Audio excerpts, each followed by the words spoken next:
আসসালামু আলাইকুম। Welcome to my channel hobby of Tasnim. আজকের ভিডিওতে প্রথম নিজের ভয়েস অ্যাড করছি, তাই একটু নার্ভাস। ছোটবেলা থেকেই ফেলনা জিনিসকে একটু সাজিয়ে গুছিয়ে প্রয়োজনীয় করে তোলা আমার শখ। এই কাজের নাম যে ক্রাফটিং, তা তখন জানতাম না। মূলত অবসরে বসে এই কাজগুলো করাই ছিল আমার শখ।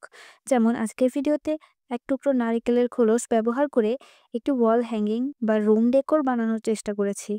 ঘরে থাকা কিছু ফেক পার্ল আর সুতা দিয়ে বানানো হয়েছে এই রুম ডেকোর। নারিকেলের খোলসকে প্রথমত সিরিজ কাগজ দিয়ে একটু মসৃণ করে নেওয়ার পর সেটাতে কিছু মার্ক করে ছিদ্র করে নিয়েছি। এরপর সুতার সাথে পার্লগুলো কিছুটা দূরে দূরে লাগিয়ে নিয়েছি এবং শেষে সুতোগুলো নারিকেলের খোলসের সাথে বেঁধে নিলেই complete.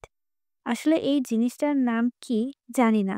But maybe home decor বললে ভুল হবে না। বানানোর আগে আমার মনে হয়েছিল জিনিসটা খুব একটা ভালো হবে না। কিন্তু এখন বানানোর পরে জিনিসটা খুবই সুন্দর লাগছে।